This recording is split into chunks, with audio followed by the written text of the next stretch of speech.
Selama 10 hari, menjamu 20 orang dari keluarga suami. Saya harus nombok hampir 2 juta rupiah dari kantong sendiri. Itu lebaran tahun lalu. Tahun ini, begitu saya melihat mereka berdiri lagi di depan pintu, saya hanya mengucapkan satu kalimat. Lalu, saya mengunci pintu rapat-rapat, tepat di hadapan hampir 20 orang keluarga suami saya. Pada pagi hari kedua lebaran, seluruh tetangga di gang itu mungkin mengira saya dan suami sedang bertengkar hebat, sampai di ambang perceraian. Padahal saat itu tangan saya masih berlumuran adonan kue. Panci rendang di dapur masih mendidih pelan. Sementara di halaman, ibu mertua saya berdiri memeluk kardus parsel. Wajahnya pucat seperti orang yang salah menelan biji. Halo, sahabat. Selamat datang kembali di kanal kita. Kalau kisah malam ini menyentuh hati Anda, tolong tinggalkan satu komentar di bawah. Karena cerita seperti ini mungkin juga sedang terjadi di rumah seseorang yang Anda kenal. Nama saya Lestari, 38 tahun, dulu sebelum menikah.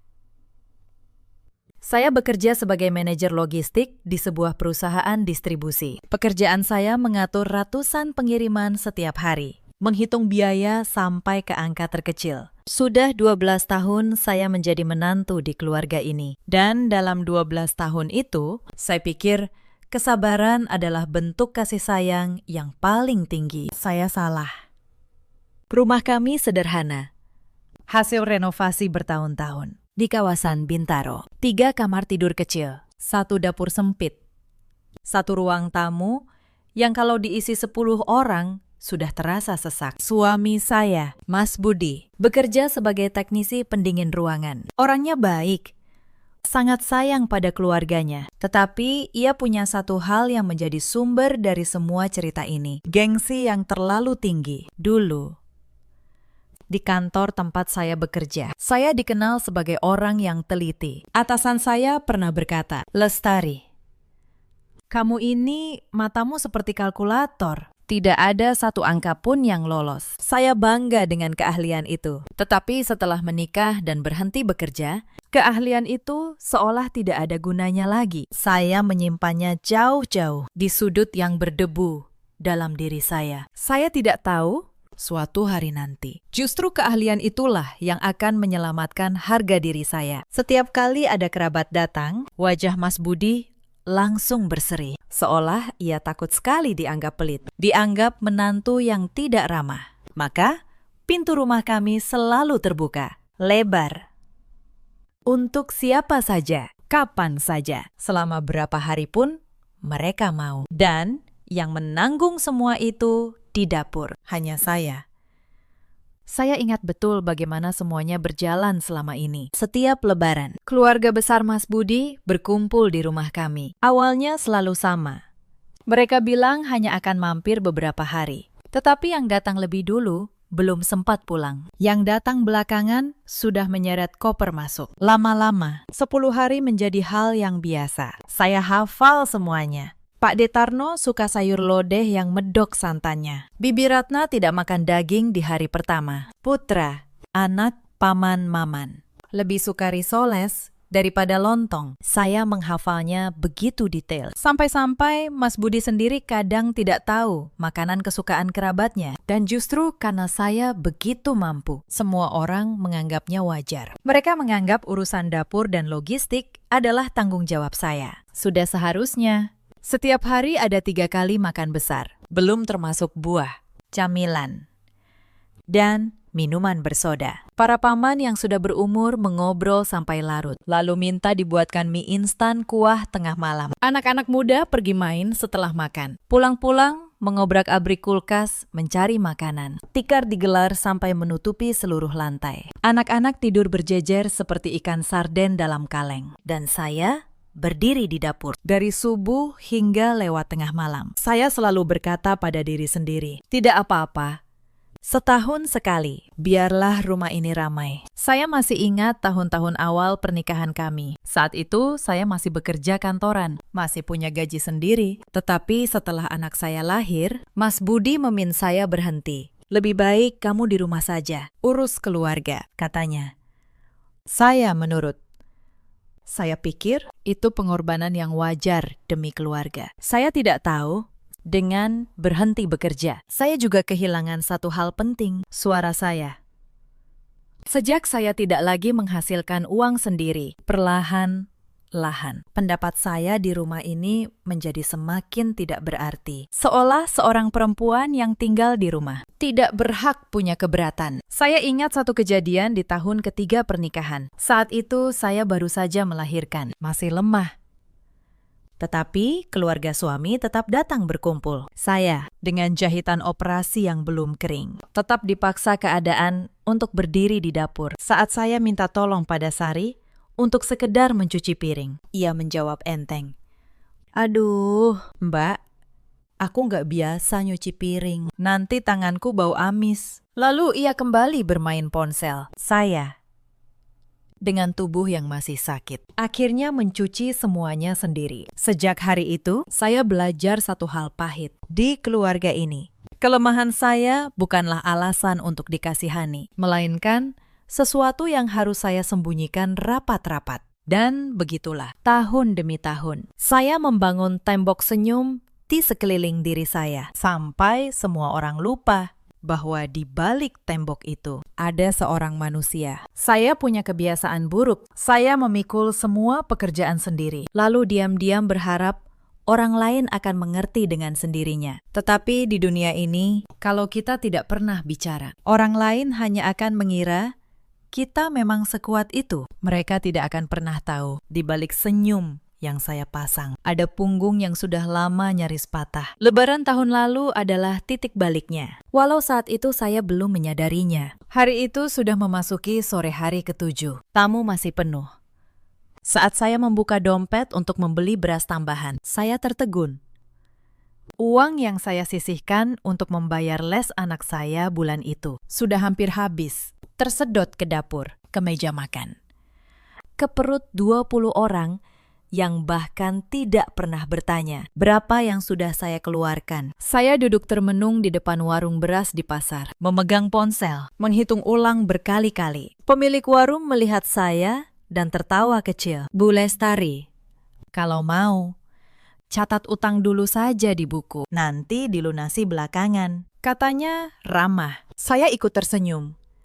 Tetapi tenggorokan saya terasa tercekat. Sejak menikah, saya tidak pernah membiarkan siapapun tahu bahwa saya kekurangan uang belanja. Malam itu, saya mencoba bicara pada Mas Budi. Saya menghitung pengeluaran daging dan ikan di atas meja. Ia datang membawa secangkir teh, lalu berkata ringan, "Sudahlah, jangan terlalu perhitungan. Ini Lebaran, nanti keluarga jadi tidak enak hati." Saya mengangkat kepala, menatapnya.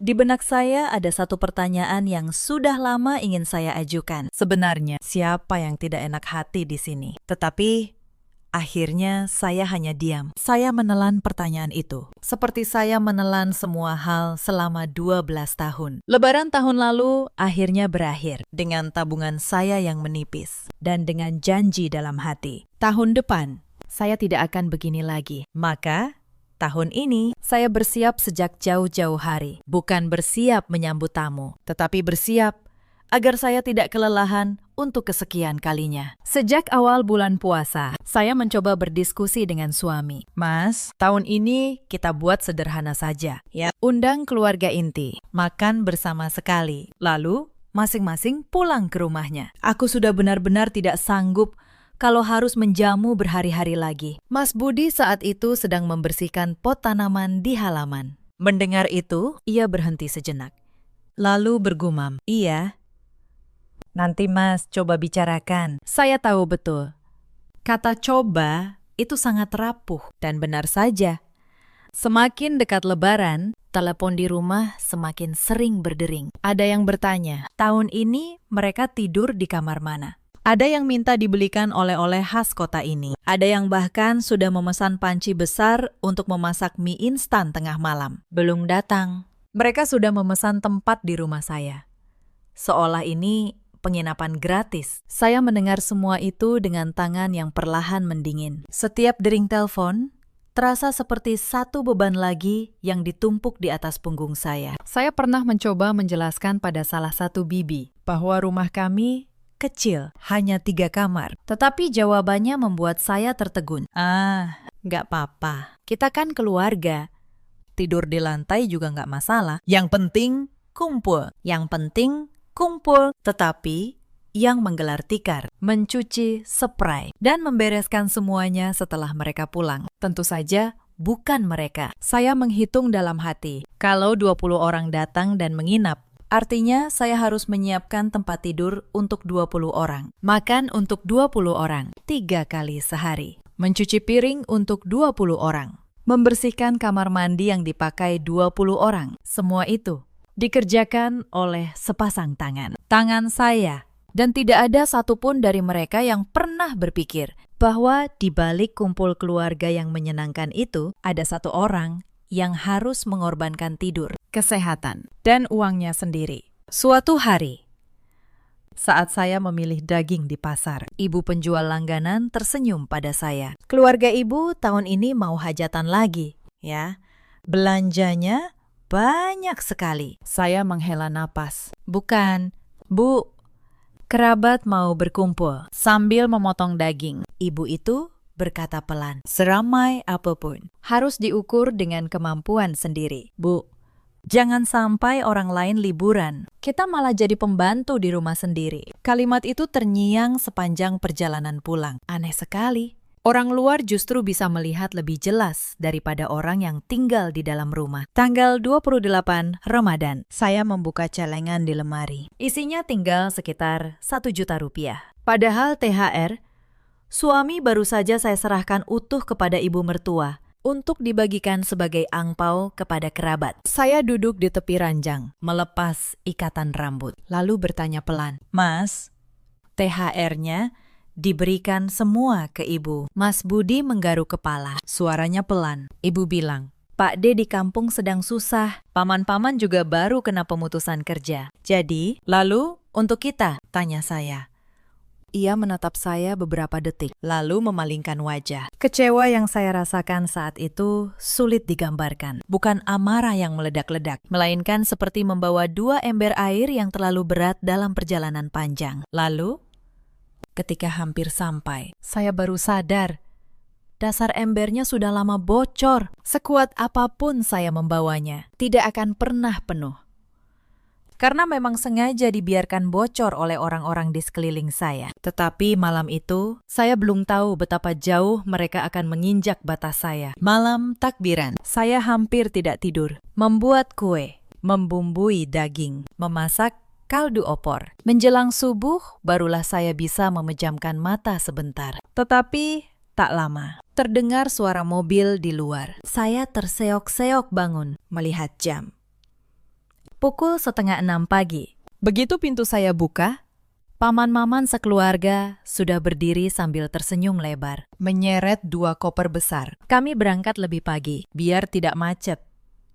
Katanya santai. Saya bahkan belum sepenuhnya sadar, tetapi di belakang mereka sudah ada mobil keluarga lain berhenti di depan gerbang. Anak-anak kecil berlarian masuk ke halaman, meninggalkan jejak lumpur di lantai yang baru saja saya pel semalam. Ibu mertua saya, Bu Sutina, begitu gembira sampai wajahnya berseri. Ia menarik tangan saya. Lihat, kan, rumah ini berkah. Makanya selalu ramai begini. Saya tersenyum tipis, menunduk, memungut sandal anak-anak yang terlempar di tengah halaman. Berkah, katanya. Yang ia sebut berkah adalah punggung saya yang membungkuk, membersihkan jejak kaki orang lain. Pagi itu juga, tumpukan cucian sudah menggunung di belakang. Handuk, spray, pakaian anak-anak yang kotor karena bermain di halaman. Mesin cuci kami kecil, hanya muat sedikit.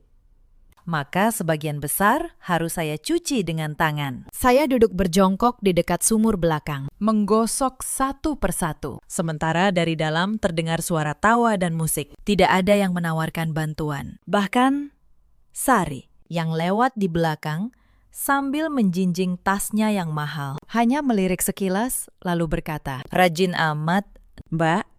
Lalu pergi. Seolah mencuci tumpukan baju 20 orang adalah hobi yang saya nikmati. Sampai sore hari pertama Lebaran, rumah sudah penuh, sesak. Kipas angin di dinding tidak mampu mengusir gerah. Di dapur yang panas, saya menggoreng risoles bergantian dengan mengaduk rendang. Percikan minyak panas mengenai punggung tangan saya, tetapi saya tidak sempat memperhatikannya. Tamu di ruang depan terus memanggil, minta tambah ini, minta tambah itu. Saat saya mengantar hidangan ke depan, saya mendengar suara Bude Ratih dari teras. Ia tertawa. Menantu di rumah ini memang hebat. Ada dia. Semua beres. Orang lain menimpali. Ya, zaman sekarang, mana ada yang mau repot begini? Saya meletakkan mangkuk sayur lodeh di meja. Aroma keringat bercampur bau bawang goreng membuat kepala saya pusing. Mereka memuji saya. Tetapi pujian itu terasa aneh, seperti orang memuji kompor gas yang bagus, bertenaga, hemat, dan jarang rusak. Tidak ada yang memuji saya sebagai manusia yang juga bisa lelah. Malam itu, setelah membereskan tumpukan piring terakhir, saya membuka kulkas untuk mengambil air minum. Rak bawah kosong melompong. Daging dan ayam yang saya siapkan untuk 3 hari sudah habis hanya dalam waktu 1,5 hari. Saya berdiri terdiam cukup lama. Di ruang tamu, suara tawa masih riuh. Para paman bersulang sambil bercerita tentang bisnis. Anak-anak berebut toples kue kering. Suami saya duduk di tengah mereka. Wajahnya memerah karena minuman bersoda. Tertawa paling keras. Ia sama sekali tidak melihat ke arah dapur. Tidak melihat istrinya yang berdiri sendirian di antara tumpukan piring kotor. Saya menutup pintu kulkas pelan. Dan untuk pertama kalinya, saya tidak lagi berkata tidak apa-apa pada diri saya sendiri. Tengah malam itu, saat saya akhirnya bisa merebahkan badan, pintu kamar saya diketuk. Salah satu paman berdiri di depan pintu. Lestari, maaf ya. Bisa buatkan mie instan kuah nggak? Yang pedas. Buat 4 orang. Kami lapar, susah tidur. Saya melihat jam, pukul 1 dini hari. Tubuh saya sudah remuk, tetapi saya bangun. Saya turun ke dapur yang gelap, menyalakan kompor, dan memasak 4 porsi mie instan. Sambil menunggu air mendidih, saya duduk di kursi dapur dan hampir tertidur di sana. Saat saya mengantar mie itu ke ruang tengah, mereka menerimanya tanpa menoleh. Masih asik mengobrol. Tidak ada terima kasih. Hanya, oh, paru sini saja. Saya kembali ke dapur, mencuci panci bekas mie itu, lalu kembali ke kamar. Saya berbaring, menatap langit-langit, dan saya bertanya pada diri sendiri. Sebuah pertanyaan yang menyakitkan. Apakah saya ini istri? Atau pelayan yang kebetulan tidur di salah satu kamar? Hari kedua, keadaan justru semakin parah. Pagi-pagi sekali, saya sudah dikejutkan hal lain. Saat membuka pintu kamar mandi, lantainya tergenang air. Salah satu keponakan semalam lupa mematikan keran. Air meluap, merembes sampai ke kamar anak saya. Kasur anak saya basah. Buku-buku pelajarannya ikut basah. Saya berjongkok, mengeringkan satu persatu dengan lap. Sementara di ruang tamu, mereka masih tertidur pulas. Tidak ada yang bangun. Tidak ada yang meminta maaf. Hanya saya. Di pagi buta, membersihkan sisa kelalaian orang lain. Di rumah ini, kesalahan siapapun, pada akhirnya selalu menjadi pekerjaan saya untuk membereskannya. Menjelang siang, adik ipar saya, Sari, datang. Ia membawa rombongan teman arisannya, tanpa memberitahu siapapun lebih dulu. 5 orang dewasa tambahan. Sari masuk ke dapur, melihat saya sedang mengupas bawang, lalu berkata dengan nada biasa, "Mbak, nanti siang masak yang banyak ya. Teman-temanku pengen nyobain masakan Mbak yang katanya enak itu." Saya menatapnya. Sari, bahan di kulkas sudah hampir habis. Kalau mau tambah, harus belanja lagi. Sari mengibaskan tangan. Ya, belanja saja, Mbak. Nanti kan diganti. Tetapi saya tahu betul, kata nanti diganti itu tidak pernah benar-benar terjadi. Sudah 12 tahun dan belum sekalipun ada yang mengganti. Saya yang berbelanja, saya yang memasak, saya yang membayar. Dan ketika makanan habis, saya juga yang dianggap kurang sigap. Saya pergi ke pasar lagi siang itu. Di dompet saya hanya tersisa lembaran terakhir. Saya berdiri di depan kios daging, menghitung dengan jari mana yang harus saya beli, mana yang harus saya korbankan. Akhirnya saya membeli yang termurah. Sambil pulang, saya menelpon tempat les anak saya. "Maaf, Bu, Pembayaran les bulan ini mungkin telat beberapa hari. Suara saya bergetar saat mengatakannya. Bukan karena malu pada tempat les, tetapi karena malu pada diri sendiri. Anak saya harus mengorbankan haknya demi memberi makan orang-orang yang menganggap semua ini gratis. Sore itu, saat saya menghidangkan makanan untuk rombongan Sari, salah satu temannya berkomentar sambil mengunyah. Wah, enak banget. Mbak ini kerja jadi catering ya? Sari tertawa. Bukan, ini kakak iparku, tukang masak andalan keluarga. Lalu mereka tertawa bersama. Tukang masak andalan. Saya berdiri di samping meja, memegang nampan kosong. Dan untuk sesaat, saya merasa seperti pelayan di rumah saya sendiri. Tetapi yang paling menusuk bukan kalimat Sari, melainkan diamnya suami saya. Mas Budi duduk tepat di sebelah Sari. Ia mendengar semuanya. Dan ia hanya tertawa kecil, ikut larut dalam suasana. Seolah istrinya memang hanya pantas disebut tukang masak. Sore itu, masalah lain datang. Pendingin ruangan di kamar tengah tiba-tiba mati. Rumah yang sudah penuh sesak menjadi semakin gerah. Para paman langsung mengeluh, seolah itu kesalahan saya. Lestari, panas sekali ini. Tolong dong panggil tukang servis. Padahal suami saya sendiri seorang teknisi pendingin ruangan. Tetapi Mas Budi justru sedang asik mengobroli teras. Enggan repot. Akhirnya, saya yang menelpon tukang servis dari luar di hari Lebaran. Dengan ongkos 2 kali lipat lebih mahal. Dan tentu saja, ongkos itu pun saya yang membayar dari sisa uang belanja yang sudah menipis. Saat tukang servis datang, ia memeriksa sebentar, lalu berkata, "Bu, ini cuma kotor filternya. Sebentar saja beres. Suami ibu kan teknisi, harusnya bisa sendiri." Saya hanya tersenyum getir. Bahkan, orang asing pun heran, kenapa pekerjaan yang seharusnya bisa dilakukan suami saya justru jatuh ke pundak saya juga. Malam harinya, saya mendapati ibu mertua sedang berbicara dengan beberapa kerabat di ruang tengah. Mereka tidak tahu saya berdiri di balik tirai dapur. Bu Sutinah berkata, "Untung Budi dapat istri seperti Lestari. Telaten, tidak banyak menuntut. Coba kalau dapat menantu yang banyak maunya, repot kita." Salah satu bude menyahut, "Iya, Bu, tapi dengar-dengar dia sempat ngomel, mau bikin lebaran sederhana, ya." "Kok ya nggak tahu diri?" Ibu mertua menjawab pelan. Tetapi cukup jelas untuk saya dengar. Namanya juga menantu, mana boleh dia yang atur. Selama masih numpang nama keluarga ini, ya harus nurut.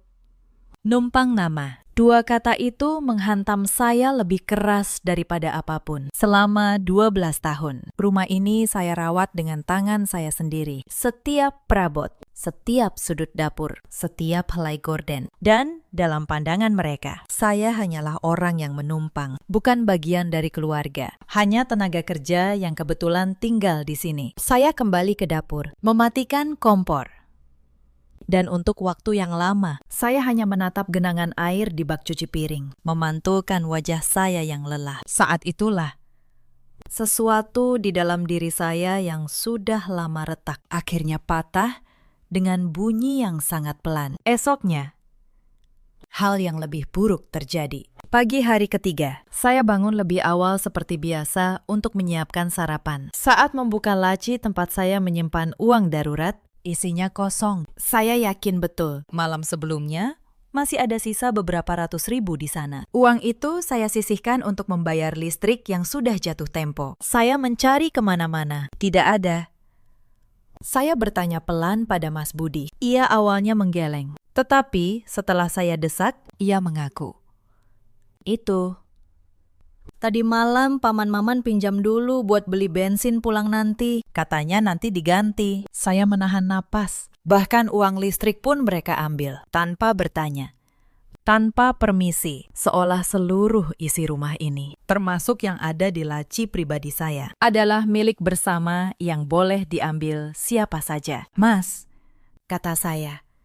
Suara saya datar. "Itu uang untuk bayar listrik. Kalau telat, rumah kita yang gelap, bukan rumah mereka." Mas Budi terdiam, lalu berkata, "Sudahlah, cuma uang. Nanti aku cari gantinya. Jangan sampai paman tersinggung, ya. Jangan sampai paman tersinggung. Selalu begitu. Perasaan orang lain selalu lebih penting daripada perasaan saya. Beban saya selalu dianggap remeh, cuma uang. Tetapi setiap rupiah dari uang itu saya kumpulkan dengan punggung yang membungkuk dan tangan yang melepuh. Saat itu, di tengah dapur yang panas, saya membuat satu keputusan. Diam-diam, tenang, tanpa air mata. Selama 12 tahun, saya selalu memilih jalan diam. Saya pikir dengan diam. Saya menjaga keharmonisan keluarga. Tetapi pagi itu, saya akhirnya mengerti. Diam saya selama ini bukanlah penjaga keharmonisan. Diam saya adalah pupuk yang menyuburkan ketidakadilan. Setiap kali saya diam, mereka semakin yakin bahwa apa yang mereka lakukan tidak salah. Setiap kali saya tersenyum menahan sakit, mereka semakin nyaman menumpukan beban di pundak saya. Saya, dengan kebaikan saya sendiri, telah mengajari mereka untuk tidak menghargai saya. Maka, pagi itu, saya memutuskan untuk berhenti diam, tetapi bukan dengan teriakan, bukan dengan pertengkaran. Saya memilih cara yang paling saya kuasai. Cara seorang manajer logistik. Saya akan berbicara dengan angka, karena angka tidak bisa membantah. Angka tidak bisa berpura-pura. Dan angka akan menunjukkan kebenaran yang selama ini mereka tutup-tutupi dengan kata keluarga. Saya mulai mencatat semuanya. Sejak hari itu, di sela-sela memasak, saya membuka sebuah buku tulis lama anak saya. Setiap pengeluaran, saya catat. Tanggal sekian, beli daging sapi 3 kilo. Tanggal sekian, beli beras 2 karung. Galon air, gas. Listrik yang dipakai berlebih. Oleh-oleh yang diminta. Uang yang dipinjam dan tidak dikembalikan. Saya catat semuanya, lengkap dengan tanggal dan jumlahnya. 12 tahun saya bekerja sebagai manajer logistik. Mencatat dan menghitung adalah keahlian saya. Dan untuk pertama kalinya, saya menggunakan keahlian itu bukan untuk perusahaan, tetapi untuk diri saya sendiri. Saya tidak tahu untuk apa catatan itu nantinya. Saya hanya merasa kalau saya tidak menuliskannya, suatu hari saya akan lupa betapa beratnya semua ini. Dan saya tidak mau lupa lagi. Hari keempat, sebuah permintaan baru datang. Bude Ratih menghampiri saya di dapur, membawa daftar panjang di tangannya. Lestari, tolong belikan oleh-oleh khas ini, ya, buat dibawa pulang. Ini sudah Bude tulis daftarnya. Saya melihat daftar itu. Ada 20 lebih item. Kue kering kemasan, keripik, sirup, sampai kain batik. Kalau di total, harganya bisa mencapai ratusan ribu. Bude, ini banyak sekali. Kata saya, hati-hati. Bude Ratih hanya tersenyum. Ya nggak apa-apa, kan rezeki. Nanti diganti kok. Lagi-lagi kalimat sakti itu, nanti diganti, yang tidak pernah benar-benar diganti. Belum selesai dengan daftar Bude. Salah satu paman meminjam sepeda motor suami saya untuk pergi ke rumah kerabat lain. Saat motor itu kembali sore harinya, tangki bensinnya sudah kosong dan ada goresan baru di bodinya. Tidak ada penjelasan. Tidak ada permintaan maaf. Motor itu hanya diparkir begitu saja di halaman, seolah tidak terjadi apa-apa. Saya hanya bisa menghela napas. Di rumah ini, segala sesuatu yang kami miliki dianggap milik bersama. Tetapi beban dan kerugiannya selalu hanya milik kami berdua. Hari keempat, kelima, keenam, rumah tetap penuh. Bahkan ada kerabat jauh yang sebelumnya tidak pernah datang. Tiba-tiba muncul dengan alasan kebetulan lewat. Mereka tinggal, mereka makan, mereka tidur, dan buku catatan saya semakin tebal. Pada hari kelima, saya menemukan anak saya tidur meringkuk di lantai dapur, beralaskan tikar tipis. Saya kaget. Nak, kenapa tidur di sini? Anak saya menjawab pelan. Kamarku dipakai tante-tante. Bu, katanya, aku masih kecil, jadi ngalah dulu. Hati saya hancur mendengarnya. Di rumahnya sendiri, anak saya harus tidur di lantai dapur, sementara tamu-tamu yang menumpang justru menempati kamarnya. Dan ketika saya menyampaikan hal ini pada Mas Budi, jawabannya tetap sama.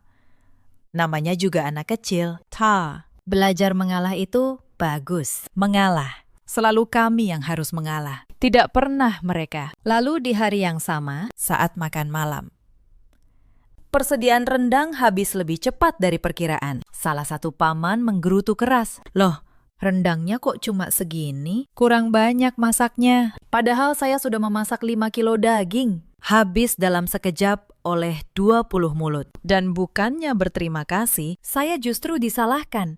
Karena dianggap memasak terlalu sedikit. Saya berdiri di dapur, menatap panci yang sudah licin, dan tertawa pahit dalam hati. Bahkan, saat saya memberi segalanya, itu pun masih dianggap kurang. Pada hari ke-6, terjadi sesuatu yang membuat saya benar-benar tidak bisa lagi berpura-pura. Sore itu, anak saya pulang dari rumah temannya, wajahnya muram.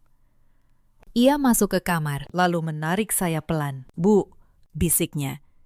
Tadi temanku tanya, kenapa ibu nggak pernah ikut duduk sama tamu? Katanya, ibu kayak pembantu di rumah sendiri. Saya terdiam. Anak saya yang masih kecil sudah bisa melihat apa yang selama ini saya coba sembunyikan. Ia melihat ibunya diperlakukan seperti pelayan. Dan ia malu. Bukan malu pada saya, tetapi malu untuk saya. Belum hilang sesak di dada saya. Di ruang tengah terdengar para bibi membicarakan urusan rumah tangga kami.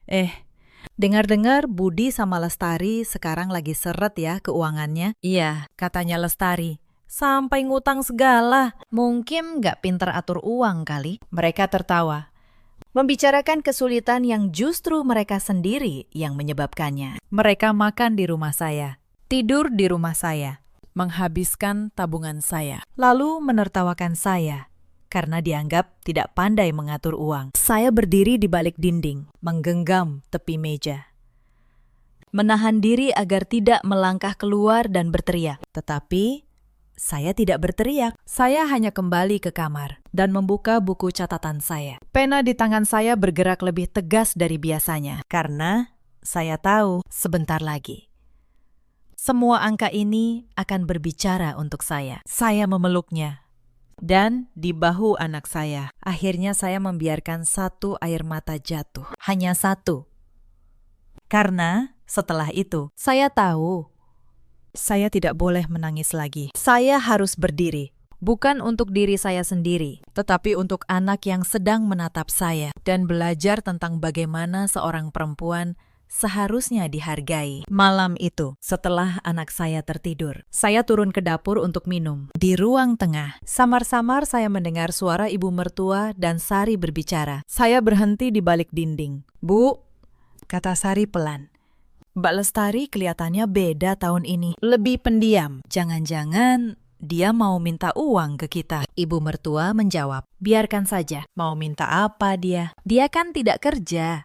Tidak punya penghasilan. Semua yang dia pakai itu kan dari Budi juga. Jadi tidak pantas dia banyak menuntut. Saya berdiri di kegelapan dapur, menggenggam gelas yang dingin. Tidak punya penghasilan. Semua dari Budi. Mereka lupa atau memang sengaja melupakan bahwa selama 12 tahun, sayalah yang mengatur setiap rupiah di rumah ini. Sayalah yang menghemat, yang menambal, yang memastikan keluarga ini tetap berdiri di atas gaji seorang teknisi. Pekerjaan saya tidak dibayar dengan uang. Tetapi itu tidak berarti pekerjaan saya tidak bernilai. Saya kembali ke kamar. Mas Budi sudah tertidur. Saya menatap punggungnya cukup lama. Lalu saya berbisik pada diri saya sendiri. Besok semuanya selesai. Malam itu, saya membuka buku catatan saya. Saya menghitung total semuanya. Angkanya membuat tangan saya dingin. Hampir 2 juta rupiah. Uang yang saya keluarkan dari kantong sendiri untuk menjamu orang-orang yang bahkan mengambil uang listrik dari laci saya. 2 juta rupiah untuk ujian tukang masak andalan dan numpang nama keluarga. Saya menutup buku itu. Lalu saya tahu esok pagi semuanya harus berakhir. Pagi hari ke-7, sekaligus hari terakhir mereka berencana tinggal. Saya bangun lebih awal dari siapapun. Tetapi pagi itu, saya tidak menuju dapur. Saya mandi. Saya berpakaian rapi. Untuk pertama kalinya dalam 7 hari. Saya tidak memakai daster lusuh berbau bawang. Lalu saya duduk di ruang tamu dengan buku catatan di pangkuan, menunggu mereka semua bangun. Satu persatu, mereka keluar dari kamar. Heran melihat saya duduk diam, sementara dapur masih gelap dan meja makan masih kosong. Tidak ada sarapan, tidak ada aroma kopi, tidak ada suara penggorengan. Bu Sutinah yang pertama bertanya, "Lestari, kok belum masak? Semua sudah lapar ini." Saya menatap ibu mertua saya. Tenang. Lalu saya berdiri. "Bu, Pak D, Paman, semuanya," kata saya. Suara saya jelas dan tidak bergetar. "Sebelum sarapan, saya ingin bicara sebentar. Tidak akan lama." Ruangan menjadi hening. Mereka semua menatap saya. Mungkin mengira saya akan minta maaf karena belum memasak. Saya membuka buku catatan di tangan saya. "Selama 7 hari ini," kata saya, "saya mencatat semua pengeluaran rumah ini. Bukan untuk menagih siapapun, tetapi supaya kita semua tahu berapa harga dari kata rumah ini selalu ramai." Saya mulai membaca. Hari pertama, daging sapi 5 kilo, ayam 8 ekor, beras 2 karung. Hari kedua, belanja tambahan untuk 5 tamu sari yang datang mendadak. Hari ketiga, uang listrik 300.000 ditinjam Paman Maman, belum dikembalikan. Wajah Paman Maman langsung memerah. Sari menunduk. Saya terus membaca, temang, satu persatu. Setiap angka, setiap tanggal, suara saya satu-satunya yang terdengar di ruangan itu. Hari keempat, lanjut saya. Oleh-oleh pesanan Bude Ratih, 230.000. Bensin sepeda motor yang dipinjam Paman, dan goresan di bodinya. Hari kelima, belanja tambahan rendang yang katanya kurang banyak. Hari keenam, ongkos servis pendingin ruangan di hari Lebaran. 2 kali lipat lebih mahal. Setiap kali saya menyebut satu nama, orang itu menunduk. Bude Ratih yang tadi pagi masih tertawa, kini menatap lantai. Paman Maman menggeser duduknya dengan gelisah. Bahkan anak-anak muda yang biasanya ribut, kini terdiam. Ruangan yang biasanya penuh tawa, kini hanya berisi suara saya dan detak jam dinding. Total semuanya, kata saya akhirnya, menutup buku. Rp1.930.000 dari kantong saya sendiri. Sementara suami saya sudah habis dibagikan sebagai angpau oleh ibu untuk Pak D dan Paman yang katanya sedang susah. Hening. Bu Sutinah membuka mulut, lalu menutupnya lagi. "Saya tidak meminta uang ini kembali," lanjut saya. "Saya hanya ingin satu hal. Saya ingin tahun depan dan tahun-tahun setelahnya, kalau kita berkumpul, beban ini ditanggung bersama. Bukan hanya oleh saya, karena saya bukan pembantu di rumah ini. Saya bukan catering. Dan saya bukan menantu yang numpang nama." Saat saya mengucapkan 3 kata terakhir itu, wajah ibu mertua saya berubah pucat. Ia tahu. Saya mendengar percakapannya tempo hari, tetapi yang membuat ruangan benar-benar membeku bukan kalimat saya, melainkan apa yang terjadi setelahnya. Sari, adik ipar saya, mendadak berdiri. Wajahnya merah karena marah. "Mbak ini ngomong apa?"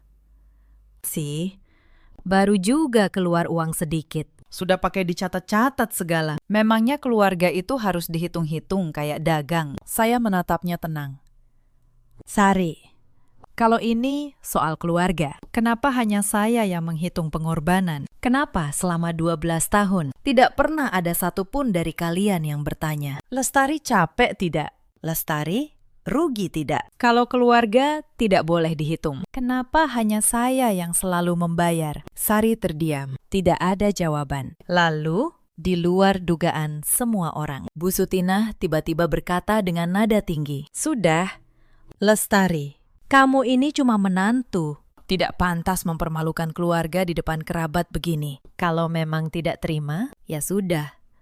Kami pergi sekarang juga." Ia mengira kalimat itu akan membuat saya takut. Mengira saya akan langsung minta maaf, membujuk mereka untuk tinggal, lalu kembali ke dapur seperti biasa. Begitulah saya selama 12 tahun. Selama 12 tahun, ancaman kami pergi itu selalu berhasil. Karena saya selalu lebih takut dianggap menantu durhaka daripada peduli pada diri saya sendiri. Saya selalu mengejar mereka sampai ke depan pintu, memohon, menahan, lalu kembali memikul semuanya. Mereka tahu kelemahan saya, dan selama bertahun-tahun mereka memanfaatkannya dengan sempurna. Tetapi tahun ini berbeda.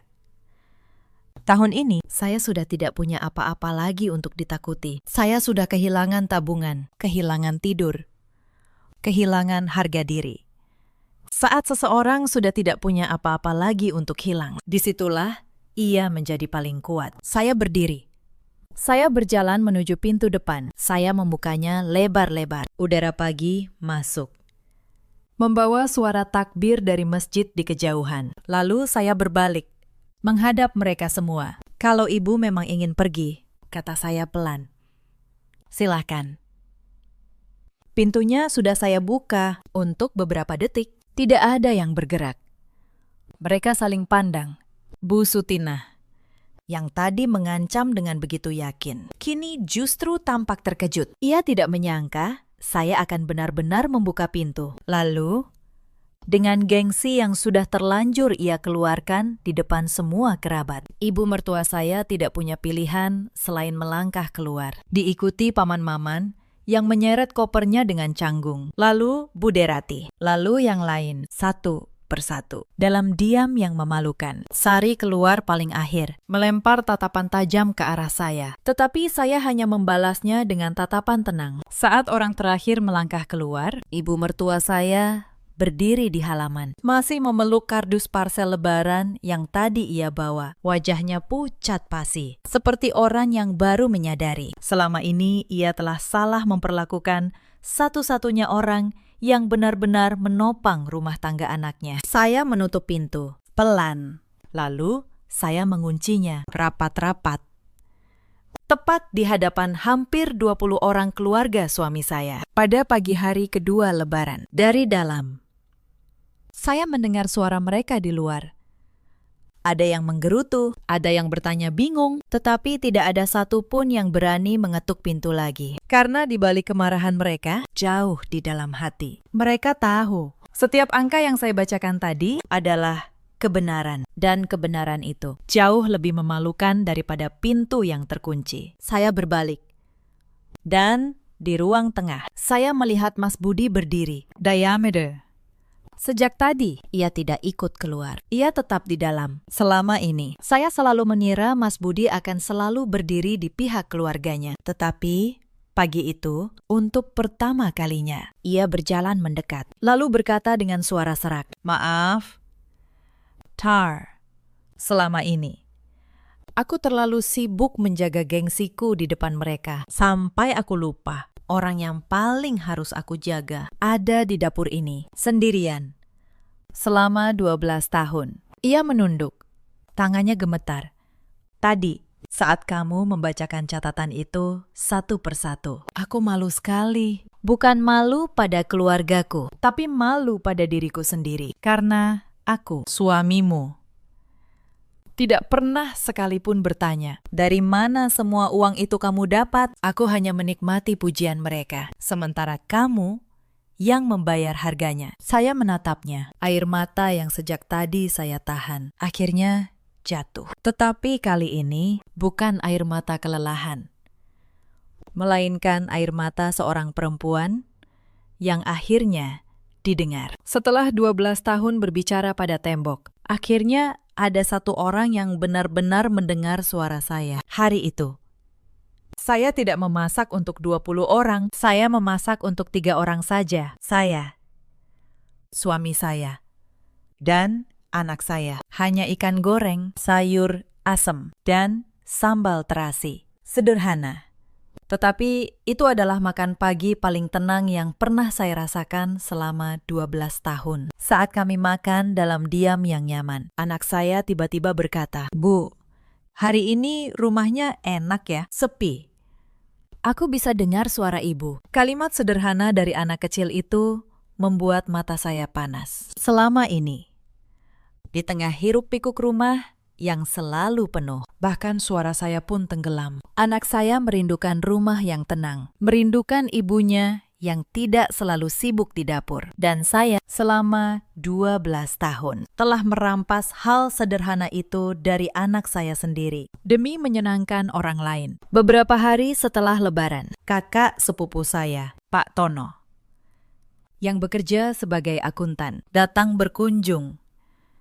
Ketika saya menceritakan apa yang terjadi, ia tersenyum dan berkata, "Lestari, kamu tahu, yang kamu lakukan itu bukan kekejaman. Itu namanya menetapkan batas. Dan menetapkan batas adalah bentuk cinta yang paling dewasa. Cinta pada diri sendiri, juga cinta pada mereka, supaya mereka belajar menghargai." Kata-kata itu menguatkan saya. Untuk pertama kalinya, ada orang yang berkata bahwa saya tidak salah. Setelah Lebaran itu, banyak hal berubah. Sebagian kerabat tidak lagi datang menginap berhari-hari, tetapi yang datang sekedar bersilaturahmi. Kini datang membawa rantang masakan sendiri. Mereka mulai mengerti bahwa rumah ini bukan penginapan gratis, dan bahwa di dalamnya ada seorang perempuan yang juga punya batas. Bu Sutinah, ibu mertua saya, butuh waktu lama untuk kembali bicara dengan saya. Tetapi suatu hari, ia datang sendiri, membawa sekantong buah.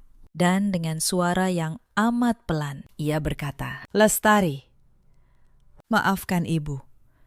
Ibu, terlalu lama menganggap semua yang kamu lakukan itu biasa. Saya menerima permintaan maaf itu, bukan karena saya lupa semua luka, tetapi karena saya memilih untuk tidak lagi menyimpannya." Sari, adik ipar saya, hingga lama setelahnya, masih sering menyindir. Tetapi sindirannya tidak lagi melukai saya, karena saya sudah tahu nilai diri saya sendiri. Dan ketika kita sudah tahu nilai diri kita, kata-kata orang lain tidak lagi punya kuasa untuk menjatuhkan. Yang paling tidak saya sangka, justru datang dari anak saya. Beberapa bulan kemudian, saat ada acara di sekolahnya, gurunya bercerita bahwa anak saya menulis sebuah karangan tentang sosok yang paling ia kagumi. Dan yang ia tulis adalah saya. Ia menulis tentang ibunya yang berani berdiri, yang mengajarinya bahwa menjadi baik bukan berarti membiarkan orang lain menginjak kita. Saya membaca karangan itu berkali-kali sambil menangis. Ternyata keputusan saya pagi itu bukan hanya menyelamatkan diri saya, tetapi juga menjadi pelajaran berharga bagi anak saya tentang harga diri dan keberanian. Rumah kami kini lebih tenang, tetapi bukan tenang yang sepi, melainkan tenang yang penuh dengan rasa saling menghargai. Mas Budi mulai membantu di dapur. Ia belajar mencuci piring, menyapu, dan yang paling penting, ia belajar berkata tidak pada keluarganya ketika permintaan mereka sudah melewati batas. Untuk pertama kalinya dalam 12 tahun, saya merasa benar-benar punya seorang suami, bukan sekedar tuan rumah yang sibuk menjaga gengsi. Cerita ini mengajarkan satu hal, kebaikan yang tidak mengenal batas. Pada akhirnya, bukan lagi kebaikan, melainkan undangan bagi orang lain untuk menginjak kita. Jangan pernah mengira diam adalah kemuliaan, dan jangan pernah berpikir kalau kita memberi terus tanpa pernah meminta dihargai, orang lain akan mengerti dengan sendirinya. Mereka tidak akan mengerti. Mereka hanya akan terbiasa. Di luar sana, ada banyak perempuan seperti saya dulu. Perempuan yang berdiri di dapur dari subuh hingga larut, menjamu orang-orang yang menganggap pengorbanannya sebagai hal yang sudah seharusnya. Perempuan yang memasang senyum di depan semua orang, lalu menangis diam-diam di balik pintu kamar mandi. Kalau Anda salah satunya, ketahuilah, menjaga batas bukan berarti durhaka. Menjaga batas adalah cara kita mengajari orang lain bagaimana seharusnya memperlakukan kita. Di luar sana, ada juga banyak suami seperti Mas Budi. Lelaki baik, tetapi terlalu sibuk menjaga gengsi di depan keluarga besarnya, sampai lupa bahwa istrinya juga manusia yang bisa lelah. Semoga mereka sadar sebelum terlambat. Sebelum perempuan di dapur itu akhirnya memilih untuk berhenti memberi. Dan di luar sana, ada pula para ibu mertua yang menganggap menantu hanyalah orang yang numpang nama, yang lupa bahwa menantu yang baik adalah orang yang menjaga rumah, merawat anak, dan menopang keluarga dengan tangannya sendiri. Kalau kebaikan itu terus dianggap remeh, suatu hari, pintu yang selama ini selalu terbuka akan tertutup. Rapat-rapat, dan ketika pintu itu tertutup, yang menyesal bukanlah orang yang menutupnya, melainkan mereka yang dulu menganggap pintu itu akan selalu terbuka, apapun yang mereka lakukan. Tahun itu, saya belajar bahwa harga diri bukanlah hal yang harus saya korbankan demi kata keluarga. Saya tetap menyayangi keluarga suami saya, tetapi saya juga akhirnya belajar menyayangi diri saya sendiri. Dalam hidup, kita selalu punya pilihan. Pilihan untuk terus diam, atau pilihan untuk berdiri dan berkata, "Cukup." Pintu rumah saya tetap terbuka untuk siapa saja yang datang dengan hati yang menghargai, tetapi tidak lagi terbuka untuk mereka yang datang hanya untuk menginjak. Bagaimana dengan Anda?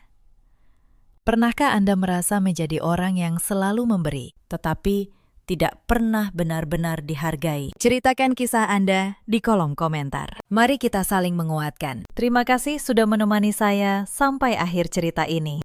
Selama 3 tahun, saya menjadi mesin pencetak uang untuk sebuah keluarga yang menganggap saya pembantu. Malam itu, ketika seluruh kartu mereka tiba-tiba diblokir di tengah belanja besar, mereka baru sadar siapa yang selama ini menyalakan listrik di rumah itu. Halo sahabat! Selamat datang kembali di kanal Cerita Kehidupan. Sebelum kita mulai, tolong nyalakan lonceng dan tinggalkan satu kata di kolom komentar, supaya saya tahu kalian menemani saya sampai akhir. Nama saya Maya Anjani, 38 tahun. Saya bekerja sebagai direktur pemasaran di sebuah perusahaan besar di kawasan Sudirman. Sudah 12 tahun saya membangun karir ini dari nol. Di kantor, puluhan orang memanggil saya dengan hormat. Saya memimpin tim besar dan mendatangkan pendapatan miliaran setiap tahun bagi perusahaan. Tetapi ada satu hal yang tidak banyak orang tahu. Begitu saya melangkah masuk ke rumah sendiri, gelar itu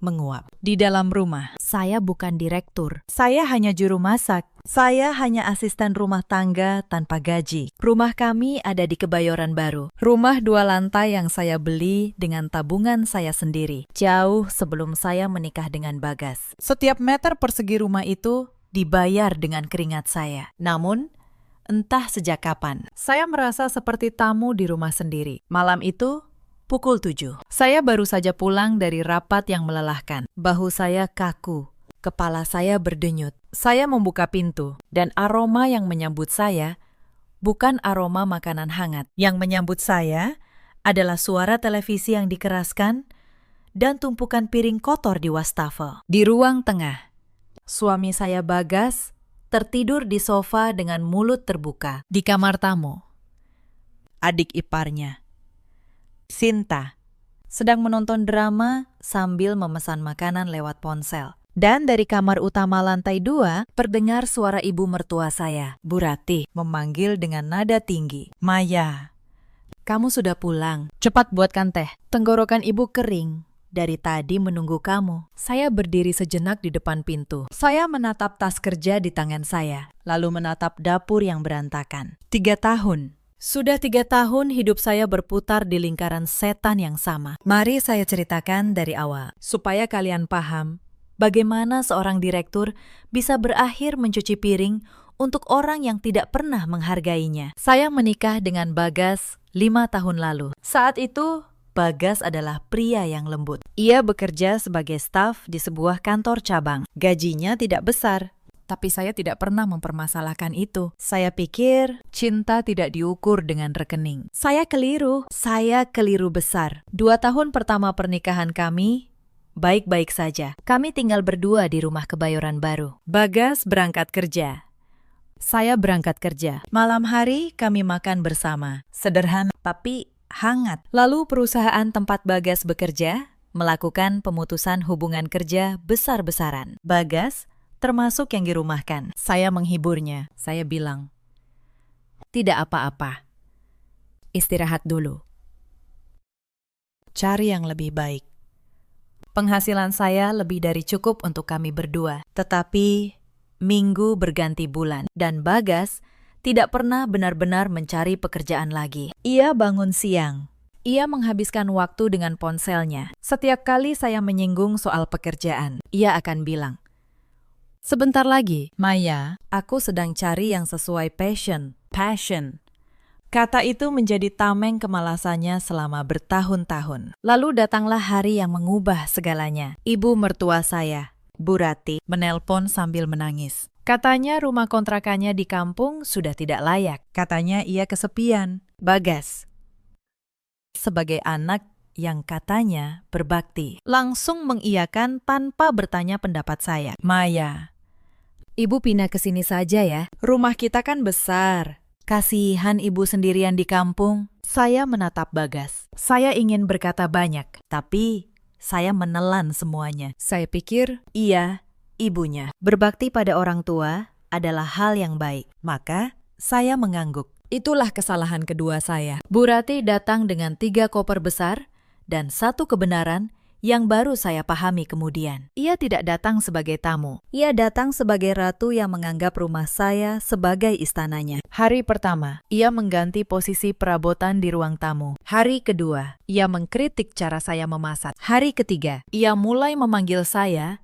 seperti memanggil pembantu. "Maya, lantai ini kotor." "Pel lagi." "Maya, kopi ibu kurang manis." "Maya, kamu ini perempuan. Kok tidak becus mengurus rumah?" Saya pulang kerja jam 7 malam dan masih harus memasak untuk 3 orang dewasa yang sehat-sehat saja. Saya bangun jam 5 pagi untuk menyiapkan sarapan sebelum berangkat ke kantor. Akhir pekan saya habis untuk mencuci, menyetrika, dan membersihkan rumah yang dikotori orang lain. Bagas, ia hanya diam. Setiap kali saya mengeluh, ia akan bilang, "Sabar, Maya.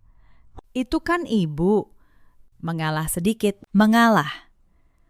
Selalu saya yang harus mengalah. Dan ketika saya pikir, keadaan tidak bisa lebih buruk, datanglah orang keempat ke dalam rumah saya, Sinta.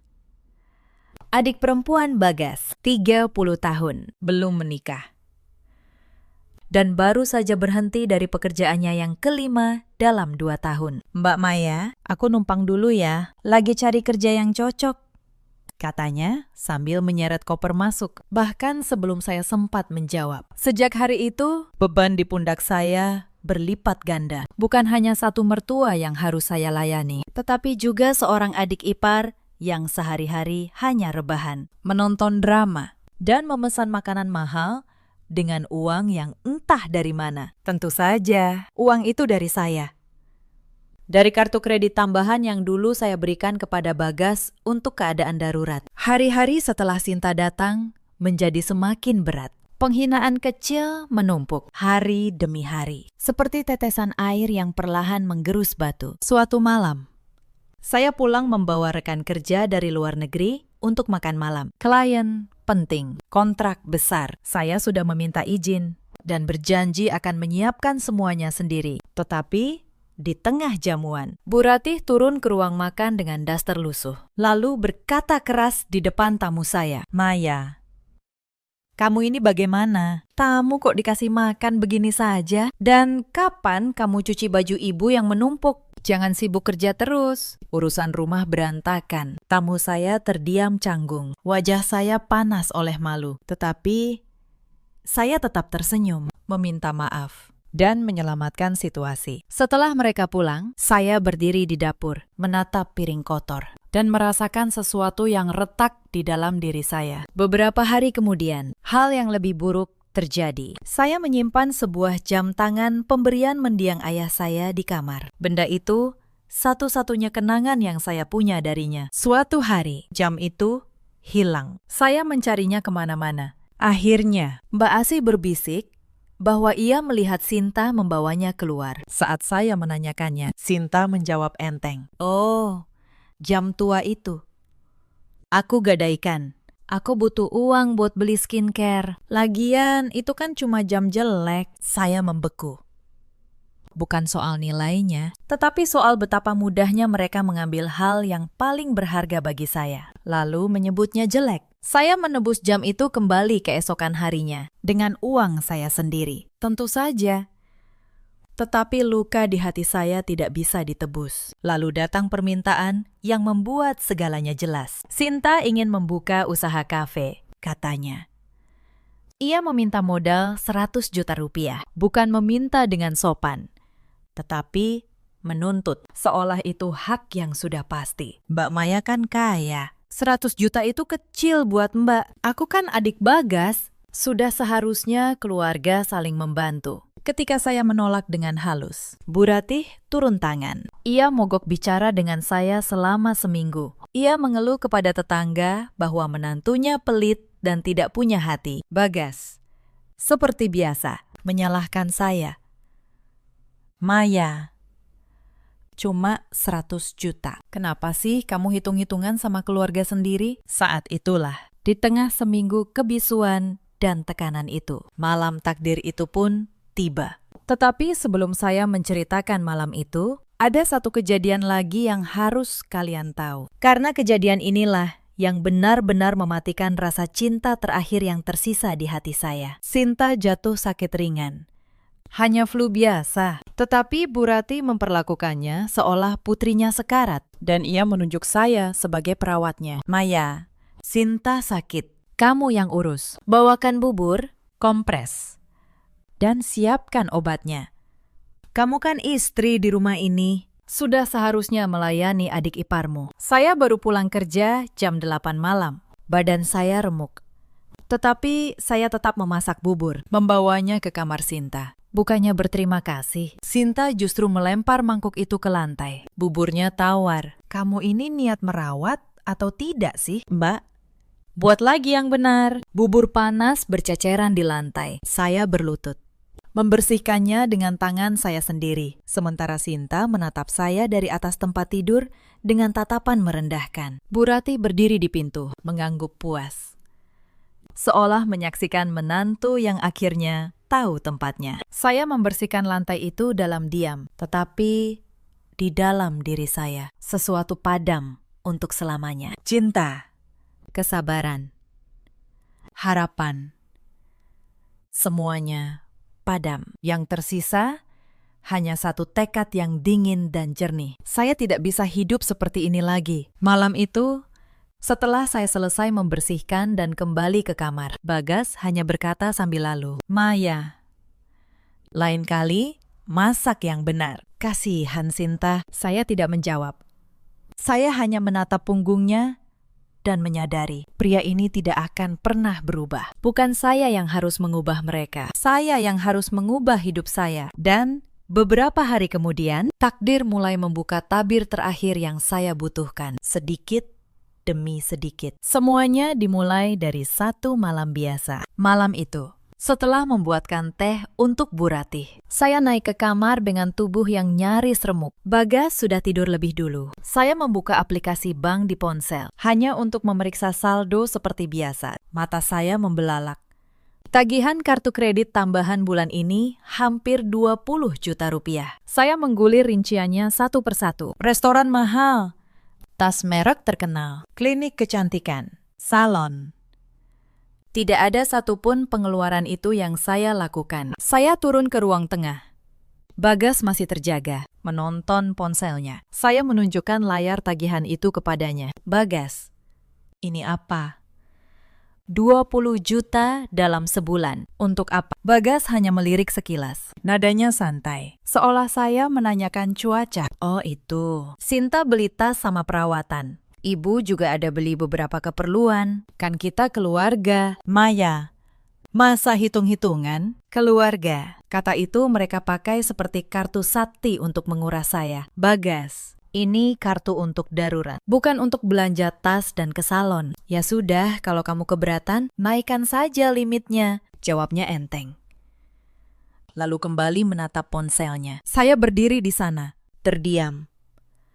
Bukan karena saya tidak punya kata-kata, tetapi karena saya baru menyadari sesuatu. Pria di hadapan saya ini tidak melihat saya sebagai istri. Ia melihat saya sebagai sumber uang yang tidak boleh berhenti mengalir. Esok paginya, hal itu menjadi semakin jelas. Saat saya sedang bersiap berangkat kerja, Bu Ratih memanggil saya ke ruang makan. Sinta duduk di sebelahnya, tersenyum tipis. Maya, Duduk dulu. Ibu mau bicara serius, kata Bu Rati. Saya melirik jam. Saya ada rapat penting jam 9. Tapi saya duduk juga. Begini.